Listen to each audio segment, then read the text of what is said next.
Teams లో join అయిన మీ అందరికీ ప్రభు అయిన యేసుక్రీస్తు నామంలో అందరికీ ప్రైజ్ లార్డ్. అలాగే దేవునికి కూడా కృతజ్ఞతలు చెప్పుకుంటున్నాను. ఇంత మంచి అవకాశం ఇచ్చిన దాన్ని బట్టి అందరికీ వందనాలు. ప్రైజ్ లార్డ్ బ్రదర్, మీరు ప్రే చేయండి. సరే సిస్టర్. పరిశుద్ధుడా, మహోన్నతుడా, ప్రేమ కలిగిన దేవ, కృపా కనికరం గల తండ్రి, నీకు వందనాలు దేవా. నీకే కృతజ్ఞతలు, స్తుతులు నాయన, స్తోత్రములు చెల్లించుకుంటున్నాం తండ్రి. ఇదిగో నా దేవా తండ్రి, గడిచిన కాలం అంతా నాయన, ఈ దినం వరకు ప్రభువ నీ కృపలో దేవా మమ్మల్ని కాచి కాపాడి యొక్క రాత్రికాల సమయంలో ఈ రీతిగా ప్రభువ నీ సన్నిధిలో మమ్మల్ని అందరినీ చేర్చిన విధానాన్ని బట్టి నీకు వందనాలు, స్తోత్రములు నాయన. ఎక్కడ 2-3 కూడి నా నామంలో ఉందరో అక్కడ వారి మధ్యన ఉంటానన్నావు తండ్రి. మీరు కృపాసత్య సంపూర్ణుడిపై మా మధ్యలో ఉండండి తండ్రి. ఎవరైతే మా ప్రియులు రావాల్సిన వారు ఉన్నారో వాళ్ళందరినీ నాయన ఇక ప్రేయర్ మీటింగ్లోనికి మీరు నడిపించండి తండ్రి. పాటల ద్వారా మీరు మహిమ పొందండి, వాక్యం ద్వారా ప్రభువా నీ స్వరం ద్వారా మాతో మాట్లాడండి. మేము వినగలిగిన చెవులు, గ్రహించగలిగిన మనసునైనా ప్రతి ఒక్కరికి దయచేయండి. ఆ వాక్యంలో ఉన్న సత్యాన్ని గ్రహించి ఆ వాక్యానికి తగినట్టుగా జీవించుటకు సహాయం దయచేయమని ప్రార్థిస్తున్నాం తండ్రి. ఈ యొక్క జరుగుతున్న ఈ యొక్క ప్రేయర్ మీటింగ్ అంతటిని నాయన నీ నామానికి మహిమకరంగా జరిగించండి. ప్రేయర్ లో జాయిన్ అయిన వాళ్ళందరికీ మేలుకరంగా, దీవెనకరంగా, ఆశీర్వాదకరంగా మార్చిన ఆయన మీరే మహిమ, ఘనత, ప్రభావములు పొందమని యేసుక్రీస్తు పరిశుద్ధ నామంలో ప్రార్థించి అడిగి వేడుకుంటున్నాం తండ్రి, amen. Praise lord sister. Thank you brother. Praise lord. Praise lord అక్క, స్వప్నక్క, మీరు పాట పాడండి. Praise lord. అందరికీ పాట పాడుకుందాం. ఒకటి. నీతో ఉంటే జీవితం వేదనైన రంగుల పయనం, నీతో ఉంటే జీవితం బాటేదైన పువ్వుల కుసుమం, నీతో ఉంటే జీవితం వేదనైన రంగుల పయనం, నీతో ఉంటే జీవితం బాటేదైన పువ్వుల కుసుమం, నువ్వే నా ప్రాణాధారము, నువ్వే నా జీవాధారము, నువ్వే నా ప్రాణాధారము, నువ్వే నా జీవాధారము, నీతో ఉంటే జీవితం వేదనైన రంగుల పయనం, నీతో ఉంటే జీవితం బాటేదైన పువ్వుల కుసుమం, నువ్వే లేకపోతే నేను జీవించలేను, నువ్వే లేకపోతే నేను బ్రతకలేను, నువ్వే లేకపోతే నేను జీవించలేను, నువ్వే లేకపోతే నేను బ్రతకలేను. నేను విడిచిన క్షణమే ఒక యుగమై గడిచే నా జీవితము, చెదరిన నా బ్రతికే నిన్ను వెతికే నీ తోడు కోసం, నేను విడిచిన క్షణమే ఒక యుగమై గడిచే నా జీవితము, చెదరిన నా బ్రతికే నిన్ను వెతికే నీ తోడు కోసం, నువ్వే నా ప్రాణాధారము, నువ్వే నా జీవాధారము, నువ్వే నా ప్రాణాధారము, నువ్వే నా జీవాధారము, నీతో నేను జీవిస్తానే కలకాలము, నిన్నే నేను ప్రేమిస్తానే చిరకాలము, లోకంలోన ఎన్నో వెతికా అంతా శూన్యము, చివరికి నువ్వే నిలిచావే సదాకాలము, నీతో నేను జీవిస్తాలే కలకాలము, నిన్నే నేను ప్రేమిస్తాలే చిరాకము, లోకంలోన ఎన్నో వెతికా అంతా శూన్యము, చివరికి నువ్వే నిలిచావే సదాకాలము, నిన్ను విడువను దేవా నా ప్రభువా నా ప్రాణనాథ, నీ చేతితో మలచి నన్ను విరచి సరిచేయునాథ, నిన్ను విడువను దేవా నా ప్రభువా నా ప్రాణనాథ, నీ చేతితో మలచి నన్ను విరచి సరిచేయునాథ, నువ్వే నా ప్రాణాధారము, నువ్వే నా జీవాధారము, నీతో ఉంటే జీవితం వేదనైన రంగుల పయనం, నీతో ఉంటే జీవితం బాటేదైన పువ్వుల కుసుమం, నువ్వే నా ప్రాణాధారము, నువ్వే నా జీవాధారము, నువ్వే నా ప్రాణాధారము, నువ్వే నా జీవాధారము. Thank you. Praise the lord అందరికీ. చిన్న ప్రార్థన చేసుకొని వాక్యానికి వాక్యానికి వెళ్తాం. పరిశుద్ధుడా, ప్రేమ నమ్మకం కలిగిన దేవా, జీవం కలిగిన తండ్రి, జీవాధిపతి, నిన్న నేడు మారడు మార్పులేని దేవా మీకు ఎంతో వందనాలు ప్రభా. తండ్రి మా కొండ, మా కోట, మా దుర్గమ మేము దాచుట మీకు ఎంతో వందనాలు ప్రభా. తండ్రి ఎంతకాలం ప్రభా మీ కాపుదలతో కాచి కాపాడి మమ్మల్ని సజీవులెట్లో వచ్చి ప్రభా, సజీవులైన మిమ్మల్ని ప్రభా తీర్చడానికి మీరు ఇచ్చిన అవకాశాన్ని బట్టి మీకు ఎంతో వందనాలు ప్రభా. నిజంగానైనా మిమ్మల్ని చేసి ప్రభా మిమ్మల్ని ఏదైనా రీతిగా ఆరాధించుకోవడానికి ఇచ్చిన అవకాశాన్ని బట్టి మీకు ఎంతో వందనాలు తండ్రి. ఇదిగోనైనా పాటల్లో ప్రార్థనలో మీరు నడిపించారు ప్రభా. నాయన వాక్యాన్ని మీరు పంచుకోవచ్చుగా ప్రభా. తండ్రి మా సొంత స్థలంకు, మా సొంత ఆలోచనలు, సొంత జ్ఞానం కాక ప్రభా, ఏదైనా మీ పట్ల జ్ఞానంతో నింపండి. మాటలు ప్రభా ఇదిగోనైనా మీరు మీ సహాయంతో చెప్పడానికి మీకు ఉపనాలు ఇచ్చారు. మీరే సహాయకులుగా ఉండి అయ్యా ఇదిగోనైనా ఉన్న సమయం అంతా ప్రభా అయా మహిమకరంగా మీకు జయకరంగా నడిపించమని యేసయ్య నామంలో అడిగి వేడుక ప్రార్థిస్తున్నాం తండ్రి. ఆమేన్. ప్రజలందరికీ ముఖ్యంగా ప్రతి దినాలలో ముఖ్యంగా బైబిల్లో చెప్పబడినట్టుగా అనేకమైనటువంటి సూచనలను మన కాలంలో నెరవేర్పు దినాల్లో మనం ఉన్నాం. అనేకమైనటువంటి సూచనలు, అనేకమైనటువంటి బైబిల్లో చెప్పబడినటువంటి వాక్యాలను మనం చూస్తా ఉన్నాం. అయితే ఇక్కడ చాలా సందర్భాల్లో నాకు కొంచెం ఆలోచిస్తే కొంచెం బాధగా అనిపించేది ఏంటి అని అంటే, సువార్త బాగా విస్తారంగా సువార్తను ప్రకటించిన వారు, గంభీరమైనటువంటి సేవ చేస్తున్నటువంటి వారు, సేవ చేసినటువంటి వారు వారి సమయాన్ని, వారి కాలాన్ని ముగించుకొని వారి లోకాన్ని విడిచిపెట్టి వెళ్ళడం జరుగుతుంది. సజీవులుగా ఉన్నటువంటి వారు ఆ భారాన్ని ఎంతవరకు వారు చేసినటువంటి వారు కలిగి ఉంటే ఆ భారాన్ని వారు చేసినటువంటి ఆ భక్తిని కొనసాగిస్తున్నారు అని అంటే అది దక్షిణార్థకంగానే ఉంది. ఎందుకు అంటే ఎవరు చేసే భక్తి వారికి మాత్రమే తెలుసు. దేవుడు ఆకలిగా ఉన్నప్పుడు అంజూరపు చెట్టు వైపు చూసి దాని ఆకులు పచ్చగా ఉండడం చూసి గమనించి ఆయన ఆకలిగా ఉండి దాని పేరు చూసినప్పుడు, దాని వైపు ఆశగా ఎదురు చూసినప్పుడు అది చూడటానికి పచ్చగానే ఉంది, కానీ అది ఫలాలు లేని అంజూరం లాగా. మనం పాట పాడుకుంటాం కదా, ఫలాలు లేని అంజూరం లాగా నీవుంటావా, నీవు అలాగే ఉంటావా అని పాట పాడుకుంటా ఉంటాం. నిజమే, ఈ రోజు క్రైస్తవ జీవితంలో నిజంగా చెప్పబడినటువంటి గొప్ప మాట ఏంటి అని అంటే, అంత్య దినములందు మరి ఆయన ఎంత వరకు ఆయన్ని కలిగి ఉంటాం, ఆయన ఎంత నమ్మకంగా ఆయన్ని సేవించేవాడిలాగా ఉంటాం. అంత్య దినములందు మనుషుల్లో విశ్వాసము, భూమి మీద విశ్వాసం కనుగొన్నాడంటే ఎవరి గురించి విశ్వాసం ఎవరిలో ఉంటది? విశ్వాసంలోనే ఉంటుంది కదా. ఆయన్ని అంగీకరించిన వారు, ఆయన వెంబడించే వారిలోనే కదా ఉండాల్సిన విశ్వాసం. విశ్వాసం అట్లాంటి విశ్వాసం కలిగినటువంటి వారిలో విశ్వాసం కనుగొన్నాడంటే, ఒకవేళ విశ్వాసం ఉందని మనం అనుకోవచ్చేమో కానీ ఆ విశ్వాసం తేలినప్పుడు, పరిశోధించబడినప్పుడు అది ఏ లెవెల్ వరకు ఉండాలో ఆ లెవెల్ వరకు ఉండకుండా ఉండాలా, లేదు అది గొప్పగానన్నా ఉంది ఉండాలా. అయితే దేవుడు స్పష్టంగా ఆయన నోటితో అంటుంది ఏంటంటే విశ్వాసం కనుగొన్నా, భూమి మీద విశ్వాసం కనుగొన్నా. మనుషులు అలాంటి భక్తిని, అలాంటి విశ్వాసాన్ని కలిగి ఉండేటువంటి జీవితం విశ్వాసంలో ఉందా లేదా అంటే ప్రశ్నార్థకంగానే ఉంది. అయితే భక్తి చేసినటువంటి వారు, భయంకరమైన విస్తారంగా సేవ చేసినటువంటి వారు, విస్తారంగా మరి వారు భూమి మీద మరి వారు చేసినటువంటి సేవను చూస్తే అది ఏ రకంగా ఉంది అని అంటే చాలా గంభీరంగానే ఉంది, చాలా గొప్పగానూ ఉంది.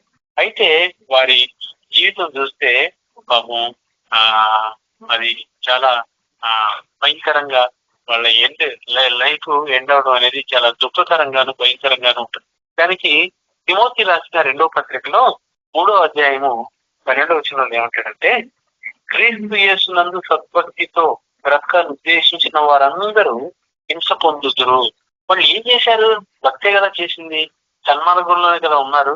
వారు ఏమైతే కలిగి ఉన్నారో దాన్ని గట్టిగా పట్టుకొని అనేకులకి ఒక మాదిరిగా, మార్గదర్శకులుగా వారు ఉంటూ అనేకులకి వాళ్ళు మాదిరికరంగా జీవిస్తూ వారు ఏమైతే కలిగి ఉన్నారో, ఏమైతే పట్టుకున్నారో అదే విశ్వాసాన్ని, అదే ప్రేమను, అదే మార్గాన్ని అనేకులకి పంచిపెట్టిన వారిలాగా ఉన్నారు. చాలా గొప్పగా పంచిపెట్టినటువంటి వారు ఉన్నారు. ఎక్కడెక్కడో ఎవరెవరో గురించి కాదు, కానీ చాలా మంచి సంగతులు చెప్పుకుంటూ ఉంటాం. ముఖ్యంగా ఈ మధ్య కాలంలో చనిపోయినటువంటి భక్తులు వెంట్ల ప్రకాష్ గారు కానీ, అంతకుముందు చనిపోయిన ప్రవీణ్ పగడాల గారు కానీ, ఇంకా అంతకుముందు ఎవరన్నా కానీ వాళ్ళు సేవ డైరెక్ట్ గా మనం చూసామా అని అంటే ఈ మధ్య కాలంలో కొంత సోషల్ మీడియా వచ్చిన తర్వాత కొంత వచ్చింది. చూడకుండా ఉన్న వాళ్ళు చాలా మంది ఉన్నారు. వచ్చినటువంటి ఒక సేవకుడు సుమారు 40 సంవత్సరాల క్రితం హైదరాబాద్ ప్రాంతాన్ని విడిచిపెట్టి తెనాలి, గుంటూరు ఈ పరిసర ప్రాంతాల్లోకి వచ్చి విస్తారంగా భయంకరంగా సేవ చేసి ఎంతో సువార్త ప్రకటించి ఆయన వాక్యం చెప్తున్నాడు. ఆయన వచ్చారు అని అంటే చర్చి మొత్తం నిండిపోయేది. అంతమంది ఆశిస్తూ వచ్చేవాడు. దేవుడు అంత బహుగా వాడుతున్నారు. కానీ 40 సంవత్సరాల దగ్గర నుంచి ఆయనకున్న వేదన, ఆయనకున్న దుఃఖం ఎవరికీ తెలియదు. ఏంటి అంటే నువ్వు ఆ దేవుడిని ఎవరినో నమ్ముకున్నావు కదా, నువ్వు ఆ దేవుడు ఎవరికో దిక్కుమాలిన వారికి, లేదంటే వెనకబడినటువంటి వారికి, అదిగో ఆ షెడ్యూల్ కులాల వాళ్ళకి, షెడ్యూల్ కాస్ట్ల వారికి, వాళ్ళకే దేవుడు మనకు కాదు. నువ్వు ఆ బైబిల్ విడిచిపెడితే మా ఇంట్లోకి రా, లేకపోతే నువ్వు ఇంట్లోకి రావద్దు, ఎందుకో మీకు మాకు సంబంధం లేదని చెప్పి కట్టుకున్న భార్య, కట్టుకున్న పిల్లలు ఆయన వెలేస్తే ఆయన నా బైబిలే ముఖ్యం అని చెప్పి ఈ ప్రాంతాల గురించి భయంకరంగా విస్తారంగా సేవ చేశాడు. ఇన్ని సంఘాల్లో ఆయనకి మంచి పేరు. సాధారణంగా ఎవరికన్నా అవకాశం ఇస్తే వాళ్ళు ఆ చర్చిలో ఉన్నటువంటి వాక్యం చెప్పి ఆ చర్చిలో ఉన్న వాళ్ళు కొంతమంది మంచిగా చేసుకొని కొంతమంది తీసుకొని పోయి ఎక్కడో చోట చిన్న బ్రాంచ్ పెట్టి ఆ బ్రాంచ్ ని రన్ చేసుకుంటా ఇంకా కొంతమంది ఆ బ్రాంచ్ నిండిపోయేటట్టుగా వాళ్ళు చేసిండేవాళ్ళు. కానీ దీనికి చాలా మంచి పేరు. చాలా సందర్భాల్లో అయ్యా ఈ ఫ్యామిలీ ఎక్కడున్నారు, ఎట్లా ఉన్నారు, ఎప్పుడన్నా ఫోన్ చేస్తారా అని అంటే ఎంతవరకు ఈ 40 ఏళ్లలో పరిచయం ఉన్న, ఈ 40 ఏళ్ల నుంచి పరిచయం ఉన్నటువంటి ఒక సేవకుడికి కానీ, అతనికి క్లోజ్ గా ఉండేటువంటి ఒక స్నేహితుడు కానీ, అతనితో బాగా ఉండేటువంటి ఒక విశ్వాసి కానీ ఫ్యామిలీ విషయాలు ఎక్కువ షేర్ చేయలేదు, ఎక్కడ షేర్ చేయలేదు. కానీ ఆయన ఏం చేసి ఎంత దుఃఖజనంగా అయిపోయింది ఏంటంటే ఆయన ఎంత గంభీరంగా సేవ చేశాడో అంత మరి హీనమైనటువంటి దారుణమైనటువంటి మరణాన్ని పొందాడు. అంటే ఇక్కడ వాక్యంలో చెప్పబడింది ఏంటంటే ఒకసారి మనం జ్ఞాపకం చేస్తున్నాం. క్రీస్తు యేసునందు సద్భక్తితో బ్రతుకులు చేసి ఉంచిన వారందరూ హింస పొందుదురు. అది ఎలాంటి హింస? శారీరకంగా. ఈ హింస ఎవరెవరు పొందారు? పౌలు ఎంతో హింస పొందాడు. పౌలు కన్నా ముందు ఏవి ఎంతో హింస పడ్డాడు. భక్తి విషయంలో చాలా మంది భక్తి కలిగినటువంటి వాడు, ఆయన భక్తులు మరి ప్రవక్తలు ఎంతో మంది హింస పొందారు. యేసు ప్రభుత్వ పాటు నూతన బంధువులకు వచ్చిన యేసు ప్రభుత్వ పాటు ఉన్నటువంటి ఆ శిష్యులందరూ భయంకరమైనటువంటి వేదనని అనుభవించారు, మరణాన్ని పొంది ఉన్నారు, భయంకరమైన మరణాన్ని. అలాంటి మరణం మన దగ్గరకు వచ్చిందా? అలాంటి ఇబ్బందులు, అలాంటి శ్రమ మన దగ్గరకు వచ్చిందా?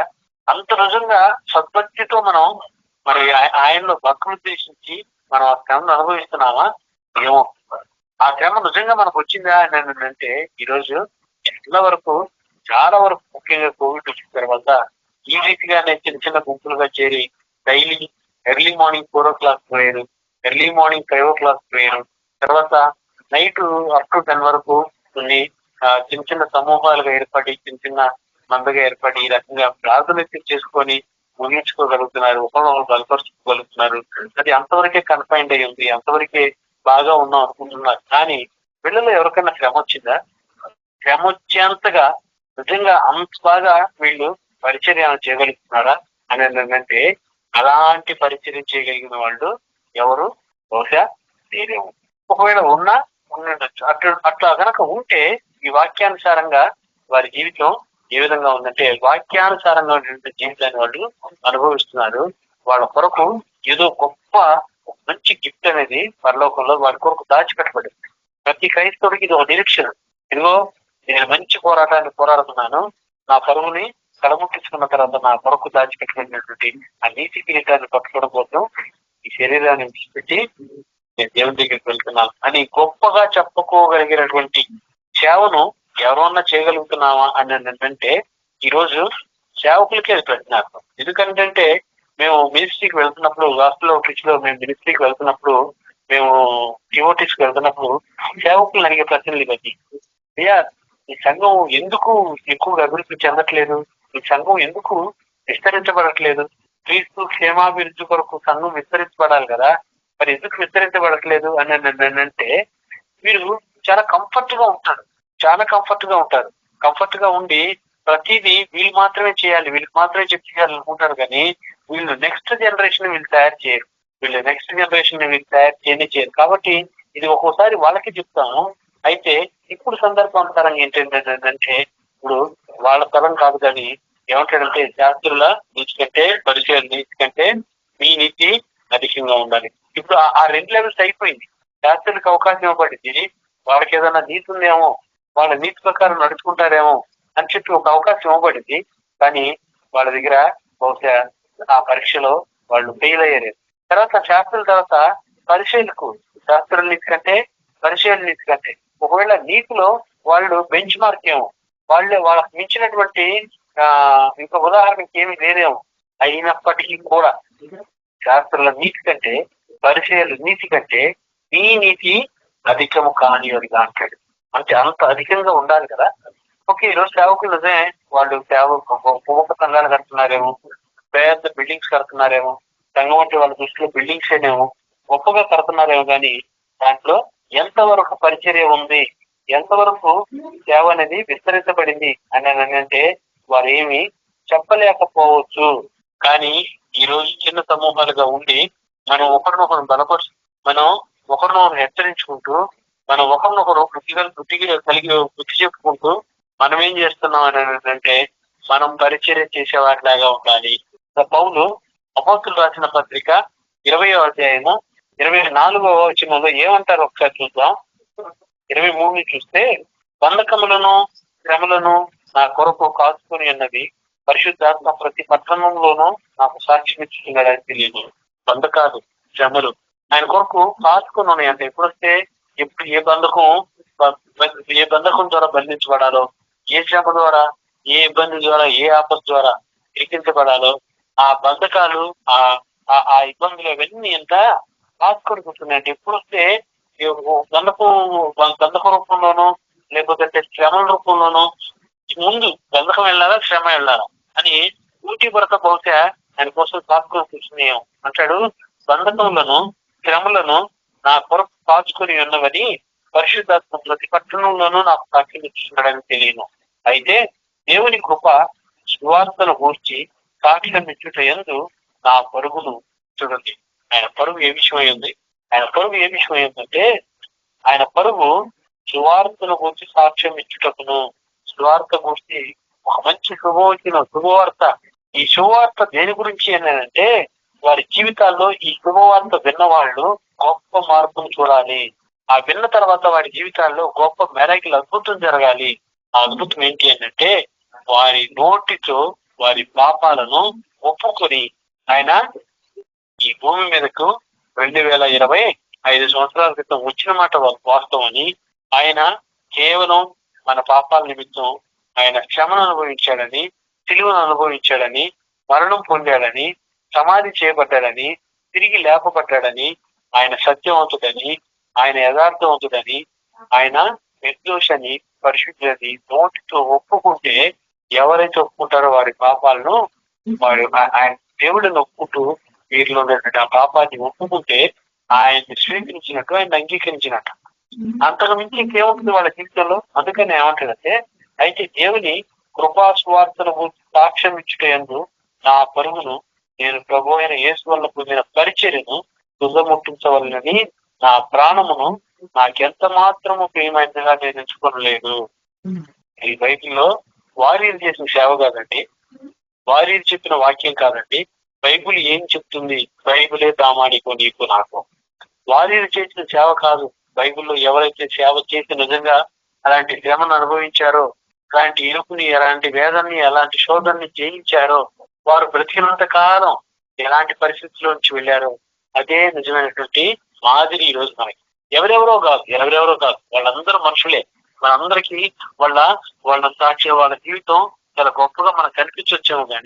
కానీ దేవుడు పరిశోధించినప్పుడు వాళ్ళ స్థితిగతులు ఏ విధంగా ఉన్నాయో, ఎక్కడెక్కడ వాళ్ళ రహస్య పాపాలు ఉన్నాయో తెలియదు. కీర్తనకారుడు అంటాడు కదా, మా రహస్య పాపంలో ఈ ముఖ కాంతిలో కనపడుతున్నాయి తెలియదు.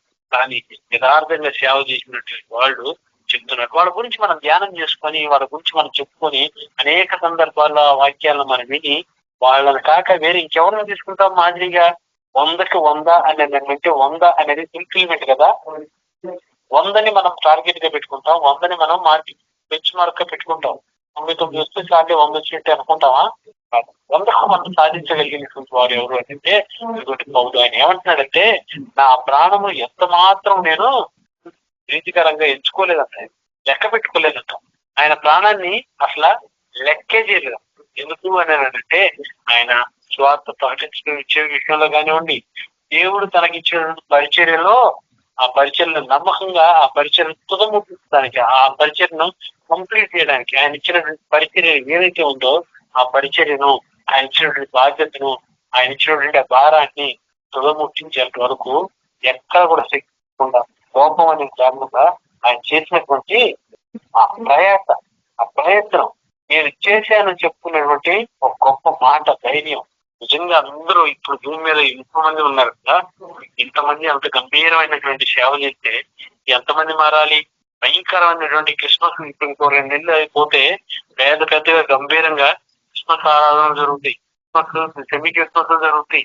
తర్వాత అది అయిపోయిన తర్వాత ఈస్టర్ జరుగుద్ది, తర్వాత ఈస్టర్ గుడ్ ఫ్రైడే జరుగుద్ది, అది అయిపోయిన ప్రేయర్ మీటింగ్స్ జరుగుతాయి, స్త్రీల కోడికలు జరుగుతాయి, యవనస్తుల కోడికలు జరుగుతాయి, తర్వాత చర్చిలో ఉపవాస ప్రార్థనలు జరుగుతాయి కదా, టీవీ పరిచర్యలు జరుగుతున్నాయి, రేడియో పరిచర్యలు జరుగుతున్నాయి. ఇవన్నీ ఎంతమంది మారారు అని అంటే మారినటువంటి వాళ్ళే కానీ నూతనంగా వచ్చిన వాళ్ళు లేరంట. ఒకవేళ నూతనంగా వస్తే ఇండియాలో అఫీషియల్ గా ఉండాల్సినటువంటి క్రిస్టియన్ పాపులేషన్ సంఖ్య ఎంత తెలియదు. ఈరోజు అస్సాం, మేఘాలయ, మణిపూర్, ఈశాన్య రాష్ట్రాలు వాటిలో క్రిస్టియానిటీ ఎక్కువ ఉందనే కదా మిగతా వాళ్ళు చూసి ఓర్చుకోలేక వాళ్ళని టార్చర్ చేస్తుంది, టార్గెట్ చేస్తుంది, వాళ్ళని శ్రమల పాలు అనుభవిస్తుంది. ఈ రోజు మరి మన స్టేట్లకి ఏమొచ్చింది? మన స్టేట్లకి ఏమన్నా శ్రమ వచ్చిందా, ఇబ్బంది వచ్చిందా, వాళ్ళకి ఆటంకం వచ్చిందా? ఎక్కడన్నా ఎవడన్నా ఎందుకు పెట్టుకుంటున్నారు మీరు బాధని అడిగారా? కంఫర్ట్ జోన్ లో ఉన్నట్టే కదా.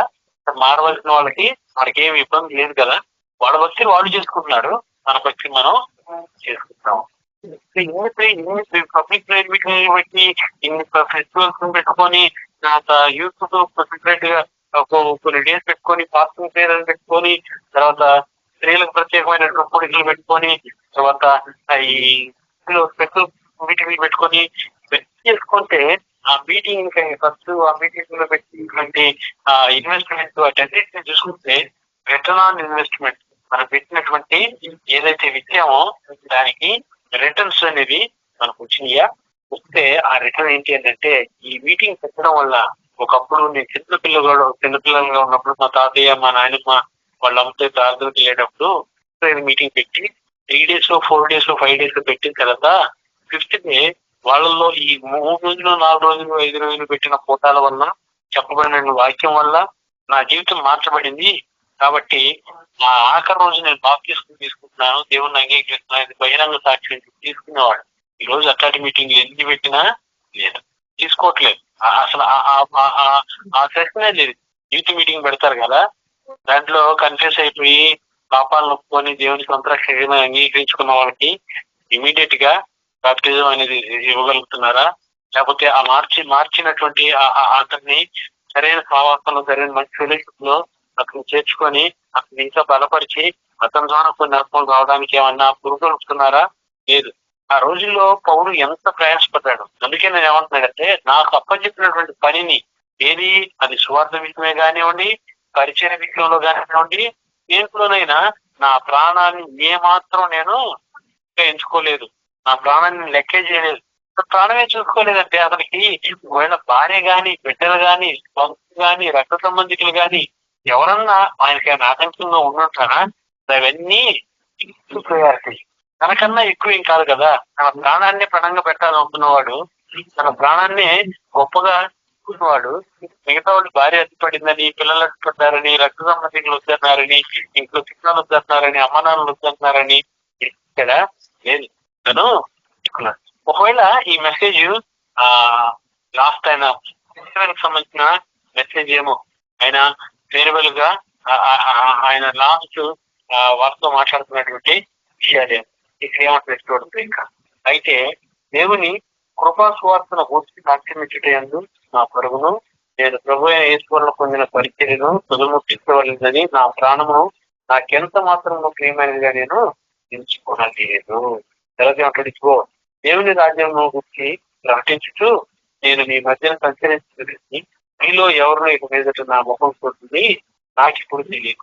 అంటే వాళ్ళ మధ్యలోంచి వెళ్ళిపోతున్నాడేమో పౌలు, నా ముఖం ఇంక చూడరు అని అంటే చూడబో. ఇక లాస్ట్ మెసేజ్ ఏంటంటే, లాస్ట్ మీటింగ్ ఏంటంటే దాంట్లో అతను చేసినటువంటి ఆయన ఎక్స్పీరియన్స్, అతను చేసిన పరిచర్య, వాళ్ళని ఎవరైనా కొంతమంది అయ్యా నువ్వు ఇంత బాగా చేసావు కదా మాకు కూడా నేర్పించాను అంటే ఇంకా ఇన్పుట్స్ బాగా వచ్చింది. అయితే మీరు ఎప్పుడు ఇక నా ముఖం చూడరు. ఒకవేళ వాళ్ళకి ఎందుకు ఇదంతా ఎందుకు చెప్తున్నాడు అని అంటే దీంట్లో రకరకాల కోణాల నుంచి చూడొచ్చు. ఒకటి, ఎంత ప్రయాసపడినా మీలో ఆ చురుకు, ఆ స్పిరిట్, ఆ స్వార్థ పట్ల ఆసక్తి మీకు లేదు కాబట్టి మీ దగ్గర నేను ఉండడం అనవసరం అనుకున్నాడు. లేదు ఇది మాదిరిగా ఉంచుకొని దీన్ని బట్టి మీరు కూడా ఆ తర్వాత ఆ స్వార్థను కొనసాగించిందని చెప్పాడు తెలియదు. కానీ యూజువల్ గా ఈ రెండు సందర్భాల్లోనే జనరల్ గా ఇట్లాంటి మెసేజ్ స్ట్రాంగ్ కౌంటర్ అనేది వస్తా ఉంటుంది. ఇదిగోండి ఇంక తర్వాత ఏమంటాడంటే కాబట్టి మీలో ఎవరి నాశనము విషయమునైనను మూల భాషల్లో తీసేది. కాబట్టి మీలో ఎవరి నాశనం విషయమైనను నేను దోషిని కానని నేడు నేను సాక్ష్యముగా పెట్టుకుంటున్నాను. నేను ఎంత ప్రయాసపడ్డాను కదా, నేను ఎంతగా నా ప్రాణాన్ని కూడా లెక్క చేయకుండా పరిచర్య విషయంలో కానీ సువార్త విషయంలో కానీ మీకు నేను బోధించాను కదా, నేను గతమాలేను కదా. ఒకవేళ నీ ప్రాణం రేపు పొద్దున నువ్వు దేవుణ్ణి అంగీకరించుకొని నరకంలో కనుక పోతే దానికి నేను బాధ్యుడు కాను, నేను ఏమాత్రం బాధ్యుడు కాను. ఎందుకో నేనంటే దాని సాక్ష్యం ఏంటంటే దేవుడు అడిగితే మీరు అనుకే కాబట్టి మీలో ఎవరి నాశనం విషయమైనను నేను దోషిని కానని నేను మిమ్మల్ని సాక్ష్యము పెట్టుచున్నాను. దేవుని సంకల్పం అంతయు మీకు తెలపకుండా నేనేమి దాచుకోలేదు. దేవుని ఉద్దేశాలు ఏంటి, దేవుని తలంపులు ఏంటి, దేవుడు ఏ విషయంలో మనిషిని ప్రేమించాడు, ఎందుకు అసలు ప్రేమించాడు, ఎందుకు ఆయన ఒక్కగానొక్క వారిని లోకానికి పంపించాడు, ఏ విషయంలోనైనా దేవుడు నిన్ను ఎంత ప్రేమిస్తున్నాడు అనే విషయాన్ని తెలియని వారికి చెప్పడంలో ఆయన మిగిల్చినట్టు ఏమీ లేదంట. అందుకని అంటాడు నేను తుడముట్టించుకోవడం కోసం ఏ విషయంలో కూడా నేను శక్తివంచన లేకుండా పనిచేశాను, ఏ విషయంలో కూడా నేను దాచుకోలేదు. అది దేవుడినైనా కానీ నా వ్యక్తిగత విషయమే కానీ ఏది కూడా నేను దాచబడలేదు, దాచుకోలేదు. అంటే చూడండి ఇంతకుముందు చెప్పుకోబడిన విధంగా నిజంగానే గొప్ప గొప్ప సేవకులు వారు కుటుంబాలనే వదిలేసి కుటుంబాలకి లీస్ట్ ప్రయారిటీ ఇచ్చి ఎక్కడెక్కడికో వెళ్ళి స్వార్థను ప్రకటించి సోషల్ మీడియాను వాడుకొని వాళ్ళ ప్రయాస, వాళ్ళ తపన, వాళ్ళ ఆతృత దేవుని రాజ్యాన్ని కట్టడం కోసం ఎంతో గొప్పగా ఇది అవుతాం. కానీ వింటున్న వాళ్ళు ఎప్పుడు ఆ వింటున్నట్టే ఉంటున్నారు. కానీ వాళ్ళకంటూ ప్రత్యేకంగా ఏ భారం ఉంది, వాళ్ళకంటూ ప్రత్యేకంగా ఎలాంటి పిలుపు ఉంది, వాళ్ళకంటూ ప్రత్యేకంగా దేవుని పట్ల ఎలాంటి ఆసక్తి ఉంది నశించిపోతున్న వారి పట్ల. ఇదిగో ఈ విషయాన్ని బట్టి, ఈ వాక్యాన్ని బట్టి, ఈ మాటను బట్టి, ఆయన చూపించిన మాదిరిని బట్టి నేను ఈరోజు తీర్మానం చేసుకుంటున్నాను, నేను కూడా ఖచ్చితంగా కొంతమందిని మార్చే ప్రయత్నం చేయాలి, దేవుని పరిచయం చేయాలి, దేవుని స్వార్థం ప్రకటించాలి, ఆయన ఏం అప్పచెప్తే అది, ఏమి ఇస్తే అది చేయాలి అనేటువంటి తలంపుని కూర్చొని వినేవాడిలో అలాంటి టీచింగ్స్ లేవు. కూర్చొని వినేవాళ్ళలో ఇలాంటి బోధించి వాళ్ళని కూడా గొప్ప శిష్యులుగా తయారు చేసి, లేదంటే గొప్పగా వాళ్ళని కొంతని అంటాడు కదా దేవుడు ఈ ఎక్స్పీరియన్స్ రాసిన పత్రిక 4వ అధ్యాయం అంటాడు కదా, క్రీస్తు సంఘం క్షేమాభివృద్ధి చెందడం కోసం కొందరిని ప్రవక్తలు గాను, కొందరిని అపోస్తులు గాను, కొందరిని కాపర్లు గాను, ఆ విధంగా 5 fold మినిస్ట్రీ 5 తలంతులు ఉన్నటువంటి వారికి, కొంతమంది 5 రకాలైనటువంటి వాటిని దేవుడు ఏర్పరుస్తున్నాడు. ఈ రోజు సంఘాలు అట్లా ఏర్పరచట్లేదు. ఏ కాడికి ఏంటంటే చెప్పటం, వినటం, వెళ్ళిపోవడం అయిపోయింది. పైగా ఏమనుకుంటున్నారంటే ఒక దినము గడుపుట 1000 దినాలతో సమానం అంట. కాబట్టి నేను ఈ వారం చర్చికి వెళ్ళాను కాబట్టి, ఆ వాక్యం విన్నాను కాబట్టి, 1 గంట 2 గంటలు ఉన్నాను కాబట్టి చాలు, నాకు 1 సంవత్సరం పాటు సరిపడా సంపాదిస్తున్నాను అన్నదంటే అది నిజమేనా? సమానమైన భక్తేనా? కాదు. వాళ్ళు ఏం చేయాలి అని అంటే వాళ్ళు ఎదుగుతూ అనేకులు ఎదగడానికి అవకాశంగా ఉండాలి. వాళ్ళు వెలుగుతూ అనేకుల్ని వెలిగించడానికి అవకాశంగా ఉండాలి. వాళ్ళు సారాన్ని వెదజల్లుతూ అనేకులకి ఆ సారాన్ని నింపేవారిలాగా ఉండాలి. అది క్రైస్తవ జీవితం అంటే. అది దేవుడు కోరుకుంటున్నారంటే. అడ్వర్టైజ్మెంట్ ఇస్తారు చూసారు ఎప్పుడైనా? హిట్, ఒక బొద్దింకకి హిట్ అనేది కనుక కొడితే, రెడ్ హిట్ కొడితే అది అంతా ఆ బొద్దింక చూసి చచ్చిపోయి, అది చచ్చిపోయిన తర్వాత దాని దగ్గరికి ఏమన్నా కనుక దాని ఫ్రెండ్స్ కొన్ని బొద్దింకలు కనుక వచ్చి దాని స్మెల్ చూస్తే అవి కూడా చచ్చిపోతాయి అంట. అంటే ఈ లోకంలో బిజినెస్ చేసుకోవడం కోసం మళ్ళీ గొప్ప కాన్సెప్ట్ తీసుకొని వచ్చాడు. కానీ దేవుడు ఎప్పుడో చెప్పాడు కదా, మీరు వెలుగుతూ మీరు లోకానికి వెలుగై ఉన్నారని మీరు ఎరుగురా అంటాడు కదా, మీరు దేవునికి ఆలయమై ఉన్నారని మీరు ఎరుగురా అంటాడు కదా. ఆ ఆలయంలోకి అనేకులు ప్రవేశించేటట్టుగా, అనేకుల్ని ఆకర్షించే విధంగా ఆలయం ఉండాలి కదా. అది వెలుగుతూ అనేకుల్ని వెలిగించేటట్టు దాంట్లో అంత గొప్ప వెలుగుని నింపుకోవాలి కదా. లోకంలో వ్యాపారం చేసుకోవడం కొరకే అతను ఒక చిన్న యాడ్ ని కనిపెట్టి ఆ యాడ్ ని ఒక రెడ్ హిట్ తీసుకొని వచ్చి ఒక బొద్దింకలో కాక్రోచెస్ అన్న దగ్గర ఒక చోట స్ప్రే చేస్తే ఒకటి వచ్చి ఆ స్ప్రే దగ్గర కొట్టిన దగ్గర వచ్చి ఒకటి చచ్చిపోతే ఆ చచ్చిపోయింది పాయిజన్ అయ్యి మిగతాది కూడా చంపుతుందంట. అది బిజినెస్ కోసమే ఈ లోకానుసారమైంది. కానీ దానికన్నా గొప్పది కదా ఇది. మనం చంపేది కాదు కదా, మనం ఎదుటి వాళ్ళని చంపేది కాదు కదా, మనం నాశనం చేసేది కాదు కదా. మనం వెలుగుతున్నప్పుడు అనేకుల్ని వెలిగించాలి కదా. మనం ఆలయం నిజంగా ఉంటే, ఆయన ఆలయం ఉంటే అనేకుల్ని ఆలయంలోకి ఆకర్షించే వారిలాగా ఉండాలి కదా. ఈ రోజు వాళ్ళు ఏదో వెళ్ళిపోవడం, ఆ కాసేపు మంచిగా ప్రార్థన చేసుకోవటం, పాటలు పాడుకోవటం, వాక్యాన్ని ధ్యానం చేసుకోవటం, వాక్యంలో ఉన్నటువంటి ఆ మాటలు ఆ కాసేపు జ్ఞాపకం చేసుకోవటమే కానీ విన్న వాక్యాన్ని లేకపోతే ఏ విషయం ఆ రోజు దేవుడు మీతో మాట్లాడేదనే విషయాన్ని సందర్భమైన అసందర్భమైన మీరు పనిచేసే దగ్గర కానీ, మీరు ప్రయాణించే దగ్గర కానీ, మీరు షాపింగ్ చేసే దగ్గర కానీ, మీ దగ్గరకు వచ్చిన క్లయింట్స్ దగ్గర కానీ, మీ దగ్గరకు వచ్చిన కస్టమర్స్ దగ్గరతో కానీ అది పంచుకోవాల్సిన బాధ్యత ఉంది కదా. ఈ లోకానుసారమైన మాటలు ఒక వ్యక్తి నచ్చితే, ఒక వ్యక్తిని చూసి మాట్లాడాలంటే ఏదో రకంగా సాగు చూసుకొని సందు చూసుకొని కనిపించుకొని మాట్లాడుకుంటాం.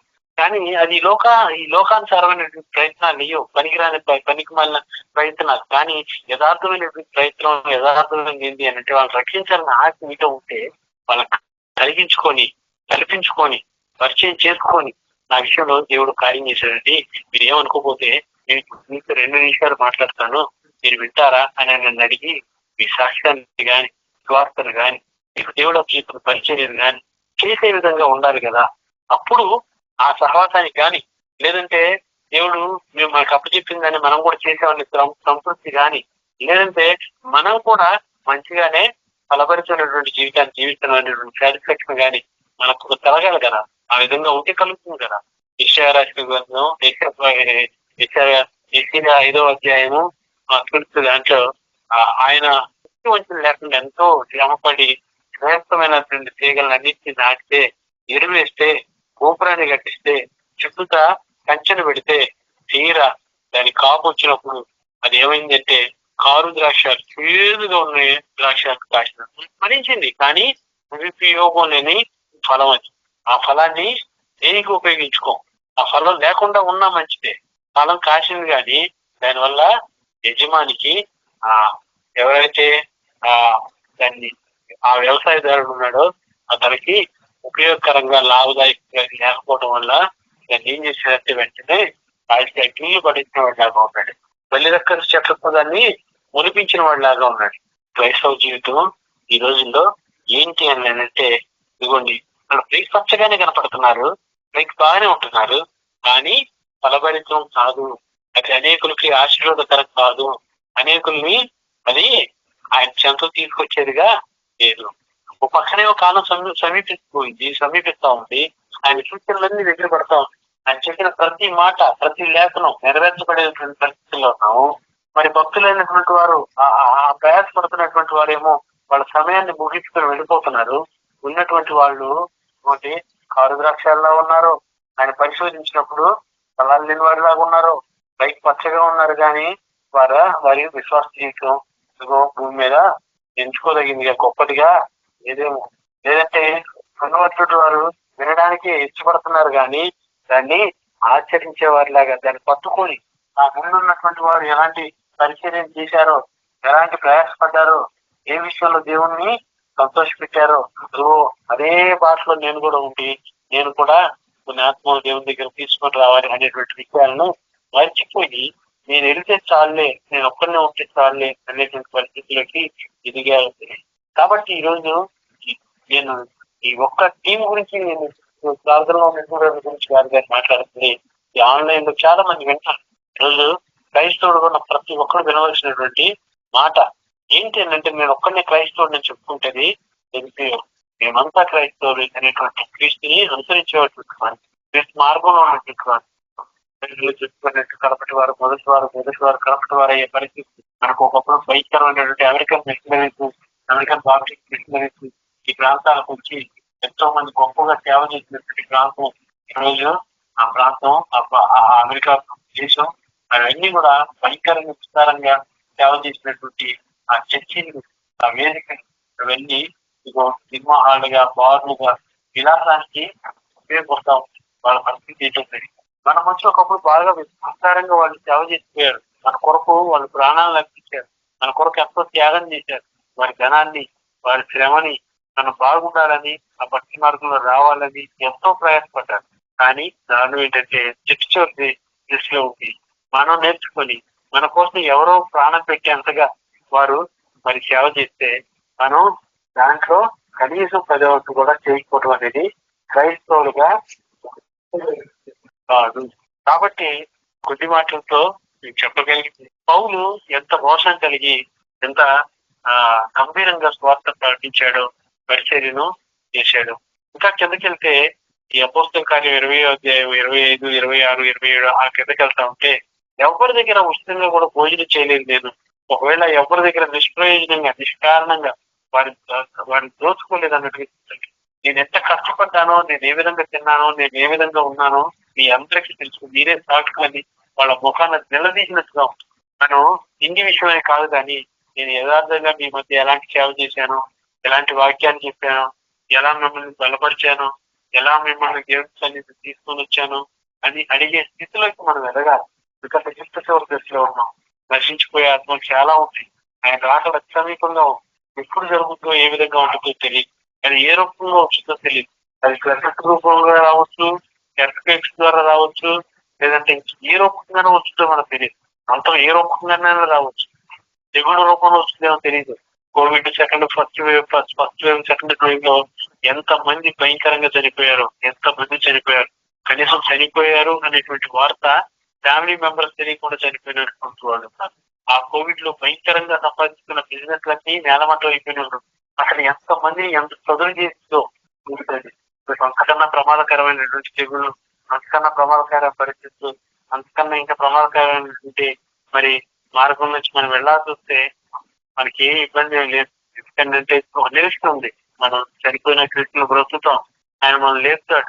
కానీ నశించిపోయి దాంట్లోకి వెళ్ళేవాడి పరిస్థితి, నరకంలోకి వెళ్ళేవాడు అంటాడు కదా యాకోబు రాసిన పత్రికలో, అగ్నిలో నుంచి లాగినట్టు కొందరిని లాగాలంటాడు కదా.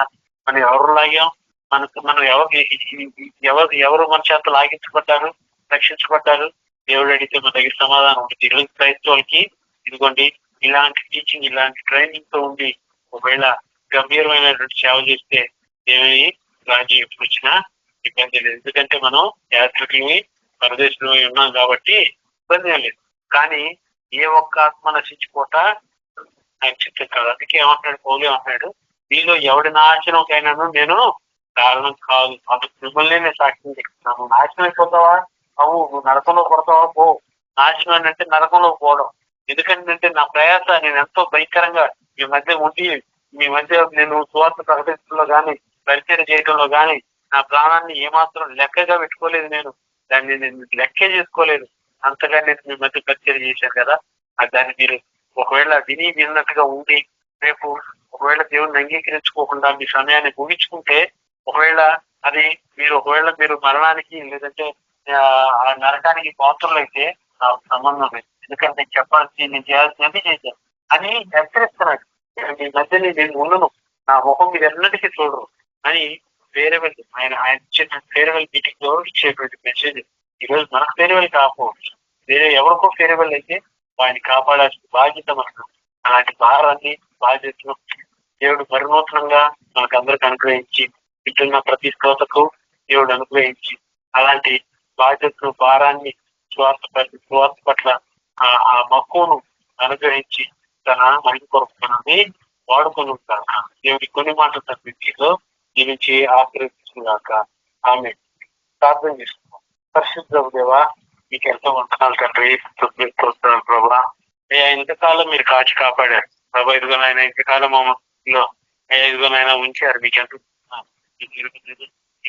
ప్రభా. అయ్యా మా అయ్యా ఇదిగోనైనా పౌరుగా చెప్పినట్టుగా ప్రభా, అయ్యా స్వార్థ పరిచర్యలో కానీ, అయ్యా స్వార్థ ప్రకటనలో కానీ, ప్రకటించే విధానంలో కానీ, అయ్యా ఇదిగోనైనా మీరు అప్పచెప్పిన పరిచర్యలో కానీ ప్రాణాన్ని లెక్కగా అయ్యా మా మీదకి అంత భయంకరమైన ఉపలబ్ధి అయితే రాలేదు. కానీ మిమ్మల్ని నీరెక్కినట్టు దయతో మన్నించి మరి ఒక అవకాశాన్ని ఇచ్చి ఈ సేవ చేసే భాగ్యతను మాకు అనుగ్రహించండి అయ్యా. ప్రతి సంఘానికి అనుగ్రహించండి, ప్రతి యవన బిడ్డకు అనుగ్రహించండి, ప్రతి దృష్టికి, ప్రతి యవనస్తులకి, ప్రతి ఒక్కరికి మీరు అనుగ్రహించండి.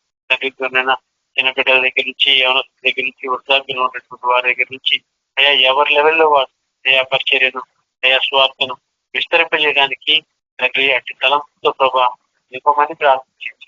నా మహిమాత్మ వాడుకోమని ఏసై నామం అడిగి వేడుకు ప్రార్థిస్తున్నాం తండ్రి. ఆమె ఆమేన్. Thank you brother. అన్న అట్లే ఆశీర్వాదం ఇచ్చేయండి అన్న. చంద్రశేఖర్ అన్న బ్లెస్సింగ్ ఇచ్చేయన్న. బ్రదర్, మన ప్రభు అయిన యేసుక్రీస్తు యొక్క కృప సమాధానం నడిపింపు మనందరికీ సదాకాలంతో అయినను గాక. ఆమేన్. ప్రైజ్ లార్డ్ అందరికీ. ఆమేన్. ప్రైజ్ లార్డ్ అందరికి. థ్యాంక్ యూ అన్న. Praise lord. Praise lord. అందరికీ praise lord. Praise lord. Brothers and sisters అందరికీ praise lord. Everybody praise lord.